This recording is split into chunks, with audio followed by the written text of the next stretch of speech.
Good afternoon. Welcome to the G Man's View. Arsenal's last season with and without Saliba comparison. 27 appearances with Saliba and 9 appearances without I mean 9 games without Saliba. On the 27 appearances with Saliba, Arsenal have won 21 games. They've drawn 3. They've lost 3. They conceded 25 goals, and a goal conceded per game was 0.9, and a winning percentage ratio of 78%. That is with Saliba. Without Saliba, Arsenal had 9 games, 4 victories, 3 draws, 2 losses, 19 goals conceded.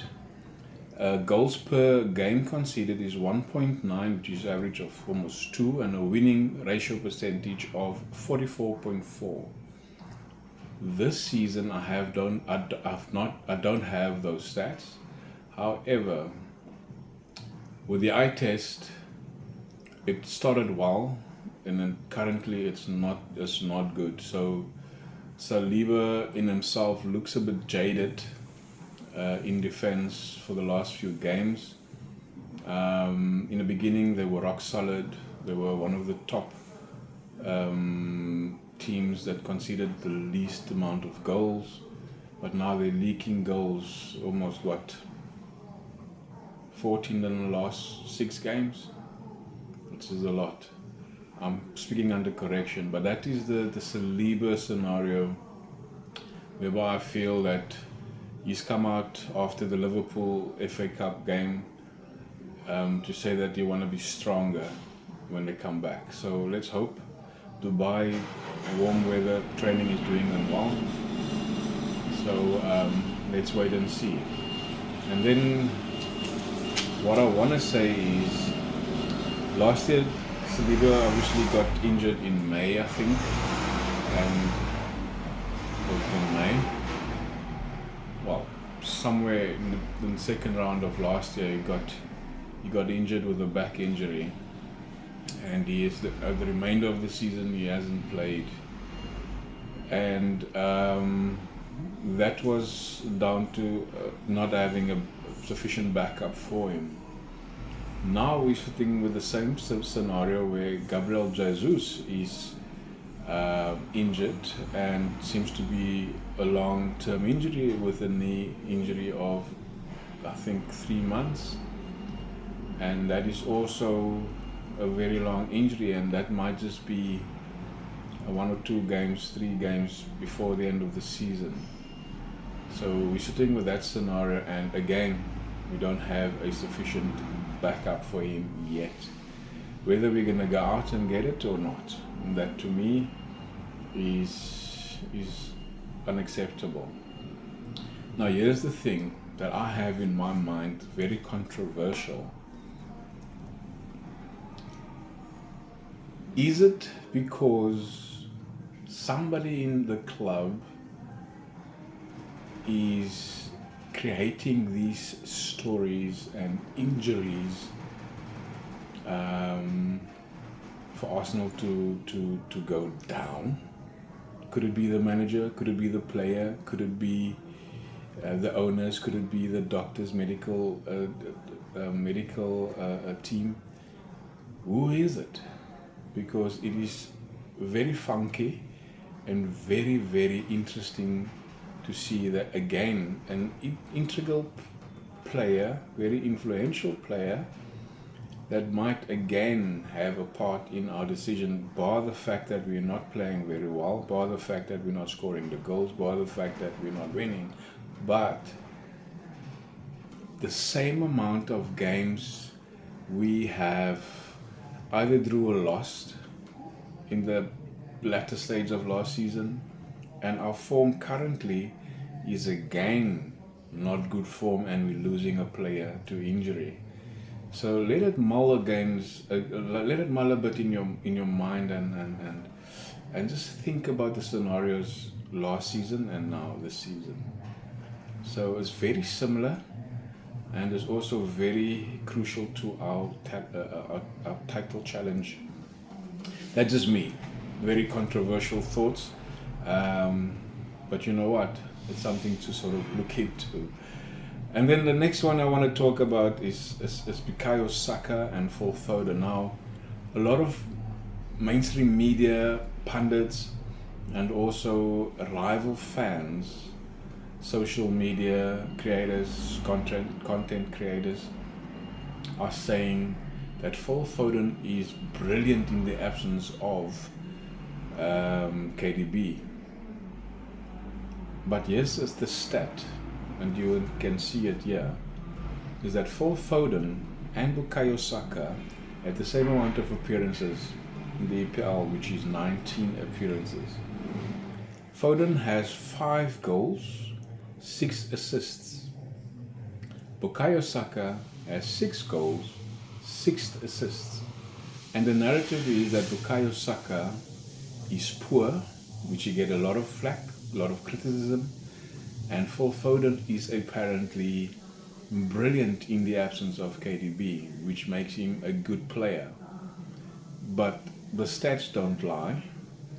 So, but also in context, you got to also look at how they fare. So in with the eye test, Foden looks like a better player and doing better or faring better than Bukayo Saka. Whereas the standard has been set, Bukayo Saka has not hit that standard yet.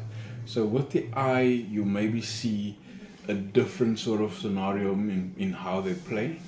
But in stats, official stats, as per Sky Sport, 19 appearances, 5 goals for Foden, 6 goals for Bukayo Saka, and 6 assists between both each. So, again, is Phil Foden really that brilliant or that much better than Bukayo Saka? Again, you can make up your mind about that. And then the last part is, a lot of people say Arsenal are looking for a striker because we're not scoring goals. But is that the real situation? Because we had so many chances against West Ham, we had so many chances against Fulham, we had chances against Liverpool the other day. And those are the 3 consecutive games that we've lost. We had chances, but we've lost. West Ham is freaky because the draw of the luck, we couldn't finish it. Fulham changed their tactics and went low block completely, parking the bus. Liverpool was the weaker team in the FA Cup, however, becoming stronger at the end of the game, whereby they got an own goal and obviously scored the winning goal thereafter. Now here's my thoughts. All good and well that we can't finish our dinner, we can't hit the net, but we're also making poor decisions. Against Liverpool specifically, Kai Havertz had 5 or 6 chances, 4 on target. Majority of the 5 goals that 5 shots that we had on target was his. Where there was a situation where he could have maybe just passed the ball to either Saka or even Reiss Nelson, and then of course it's a tap in. But he took a shot and he missed. Always a very poor shot, very weak shot. They didn't even give the goalkeeper Alisson something to work for. The same with Reiss Nelson. He took a shot where he went to the byline. Bukayo Saka, it's open poles. Just kick a ball across the defender and the post. Bukayo Saka can't miss from there. And then of course Odegaard had a good game, but certainly at stages he made some poor decisions. Now, getting the ball from your wides and from your midfield into a striker Who's to say that the ball's going to get to that striker because of the decisions that we're making? So it's very simple and small marginal problems that we have besides hitting the net. We are still making poor decisions in getting the ball into the net. Maybe fluidly passing the ball to another player that is more open to maybe put the ball in the net. So everybody wants to be the hero, and everybody wants to make up for the lack of goals, if I may say that. So let us open our minds and think really: is the striker the answer, or is the poor decision making more of a problem? It's good and well we go spend money and get a striker and forget about the left back and the right back, full backs that we have issues with. Maybe a bit of a number left 8. So those are the things that we're going to have to look at, whereby if we make our decisions better, maybe the Saka, the Martinelli, the Odegaards, and the likes of your false 9, Jesus in this case, Kai Havertz, are hitting the net more frequently with better decision making. I would agree. Maybe we need a striker, maybe to sort of get those goals. But if we have a striker and the decision making is still poor, is that striker gonna obviously get it in the net? Then we're gonna have a narrative and a notion saying that why did we buy a striker, because this guy can't score, irrespective of who it might be. So again, have your thoughts, open your mind to the little things that we have struggles with before you make comments and say this and that and the other. So that was the G-Man's view.